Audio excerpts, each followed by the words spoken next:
All right, Sam, it's your last war on I-4. What do you think about this rivalry? You know, it's an important game for your goals, and it's also the last scheduled game that we know of between these two teams. Just what are your thoughts heading into this week? You know, I'm really excited, and like you said, it's our last time, and even maybe for this program might be the last time for however long that is. But you know, it's a real special game for all of us, especially guys who've been here for a long time. You know, I haven't. You know, just want to keep on winning against them, and you know, just keep playing great and just have fun. Honestly, like that's all. I think it's a team. This semester is trying to have fun this week.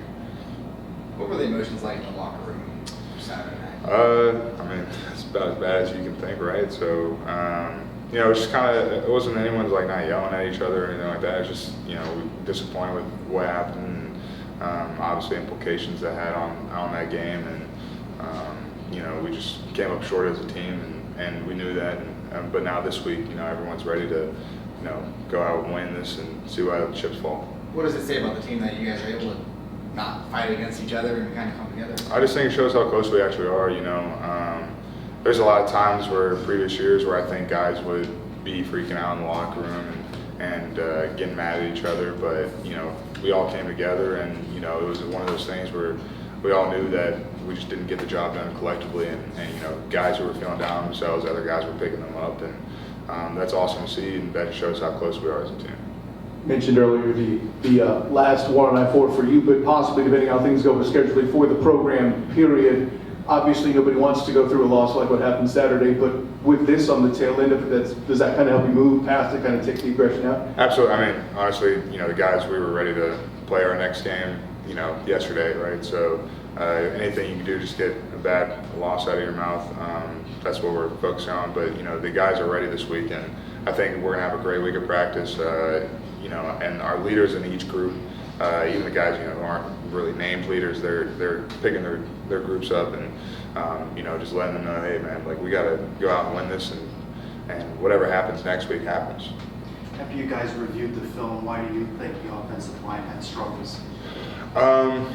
Well, it's one of those things where I think it was team related in the sense of, you know, there was just things we didn't do as good as we knew we could have, and I would just say, I don't even, like, it's just one of those things where it's more of a team thing. It's rather than putting blame on one group. It's just, you know, we just need to do a better job of communicating the future of in game. Like, you know, we talk about communication, it's late in the year, like we're good on communication, but it's more of like adjusting in game and, you know, relaying those messages to the other groups. Did Navy make that difficult to make adjustments? I mean, I think it was just one of those, they played a unique defense.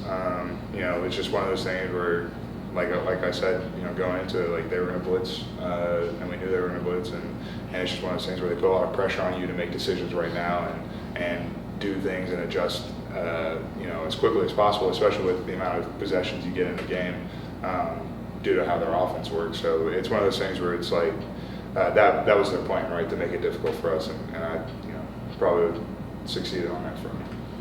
Obviously, it was a crushing loss for what was on the line, but the fact that it's your rival, South Florida, does that help you flip the switch? I mean, you say flip the switch, maybe it's some weeks, maybe it's harder to do, but is it easier to do knowing who you're playing this week? Yeah, I think so. I mean, to me, it's just every week, you know, is always the next game is the most important one, but you know, especially this week, it's a rivalry game. It gives you that extra juice. It gives you that, you know, that ability to be like, I'm going to go out and practice my tail off, and you know, I'm ready to go play on Saturday.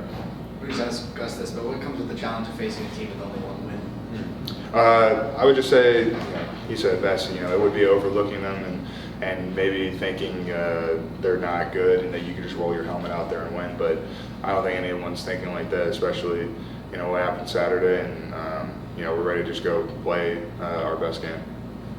What do you think about this series as someone who's been in, you know, a lot of these games right now? As you know, this is the last scheduled game between the two teams, with UCF going to the Big 12 and USF staying in the American. Do you think this is a series that should be played annually? I know they got arranged schedules for the future, but what do you think about the future? As a player, like I enjoy rivalry games, right? And you know, this one is our oldest rivalry game, and so I I would, as a player and as a future alumni, would want to see this game in the future, whenever they do. But I just know that it's based on like how good it would help our schedule and our future of the program. I want to go back to the emotions of Saturday, senior day, last game in the bounce house. I mean, what were you feeling when you saw the way the game was progressing and what could happen? You know, at no point did I think we were going to lose. And it was kind of one of those things where after the game, I guess it kind of hit me hard. I sat on the bench for like 3 minutes or 5 minutes, just kind of staring into the stadium, you know. Kind of mad at myself because it was one of those things where I was confident enough that I thought I'd have another game in there. And so I wasn't really looking at that as my last game, but, you know, once it finally hit, it was kind of like, it was upsetting to say the least. And, you know, it sucked, but, you know, there's nothing I can do about it now. How do you look back on your legacy playing at home and playing in these games? You know, won a lot of games at Bounce House, so, you know, I enjoyed every minute of it. I'm proud of how, you know, coming in and being a part of something special at UCF and you know, just knowing that I'm trying to finish it out. On that note, what are your favorite bounce house memories? Man, I don't know.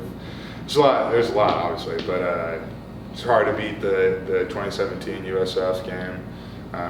Just, you know, the kickoff return at the end, and then, you know, just winning both those championships in the bounce house. But even from this year, I mean, beating Cincinnati was huge, and you know, those are just things y'all never forget, the moments you'll never forget, and the feelings you'll never forget. Not just with what's on the line with you win, but overall series-wise, I think UCF will take the series lead all time against USF with the win. With no more games on the schedule, I mean, that's a big bragging rights to have. How important is that? That's awesome. I thought, did we not take it last year? I thought we took it last year. Yeah, we Took it last year? Okay. Oh yeah, we took it My last bad. year, but nothing like. They would be able to tie it. Yeah, putting a nail in the coffin would be awesome. Makes sense. Yeah. Thank you guys. Thanks.